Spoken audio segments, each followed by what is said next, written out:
Hi everyone, Vegas Film Critic here, Jeffrey K. Howard to talk about We Are Your Friends, the new movie starring Zac Efron as a DJ who's trying to hit it big. It's so fun. This movie really reflects the times because we've seen movies before where there's a struggling musician, a drummer, or a guitar player, from Coal Miner's Daughter to even the Oscar Isaac film. What was that awful movie the Coen brothers did? I didn't like it. But now we have first of all, I'm a big EDM fan, electronic dance music. You can't live in Las Vegas, which is the club capital of the world, and have Steve Aoki from Deadmau5 to, you name every DJ, Tiesto, they're all here. And Electronic Daisy Carnival, EDC, I've been 5 years in a row. I've been to Escape. I've been to Beyond Wonderland. I've been to Candy Fest. I didn't go to Tomorrowland. I wanted to go to Tomorrowland.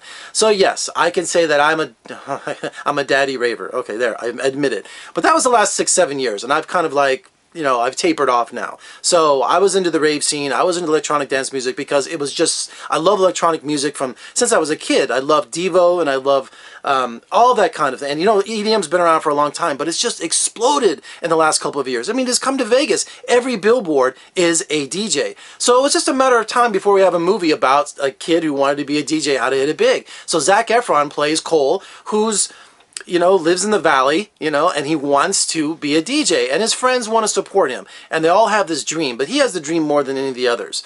And he actually playing a little club one night, a little tiny local club on the side room, and he meets Reed, who's what's his name? Oh, for crying out loud, Jeff. Not Zac Efron. What's his name? James Reed, played by Wes Bentley. Wes Bentley plays James Reed, who's a major DJ. I'm going to get it right. Wes Bentley plays James Reed, who's this big-time DJ that kind of mentors Zac Efron's character. Now, a couple problems with the movie. One, it's your stereotypical, I want to make it big, I have dreams, yada, yada, yada. On the second hand, Zac Efron, he doesn't have this passion in his character. He kind of just walks through the movie as a pretty face. And there's no trouble about him. There's no backstory. He's just like the nicest guy in the world. And it just doesn't seem to match the kind of the seedy underground club kind of theme going on with the DJs. So, I just don't understand why he was cast in this movie other than being a pretty face. I just don't see him. He didn't grab that role like he should have. His friends were more interesting than he was.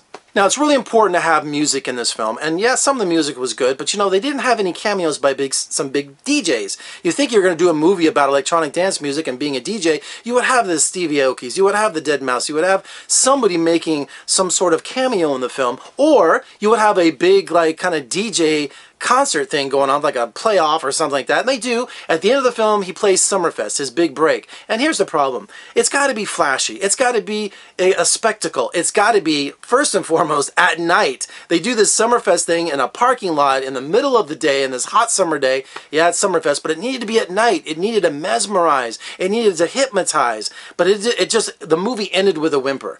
So, here I've been waiting for a movie that's going to reflect the current musical times right now with DJs and electronic music exploding, and we get this mediocre, we want to be your friends, which, we are your friends, I'm sorry, what does even that mean? Where after the movie, my friends and I were, what does that mean? We are your friends. That makes no sense whatsoever. So, I don't know, I'm just really confused. It seems like who's the director? What's his name? Did I write it down? No? I'm sorry. Oh, I forgot. There's also a love fest in there. There's a love triangle between a love fest between Zac Efron and what's her name? Wes Bentley and no, not her. That's a guy. And Emily Ratajkowski. Did I say her name right? It's really sad. So maybe this is for baby ravers. People who are like 10, 11 years old who's coming up in the scene. They're going to see this movie and think being little posers. I don't know. It kind of fails for me. It just, It's mediocre at best. All right, for more reviews and interviews, just surf on over to my website at vegasfilmcritic.com. Pick up my podcast over at iTunes. And if you like what you see, please comment below, subscribe, and share. Thumbs up. All right, I'm Jeffrey K. Howard. I'll see you next time.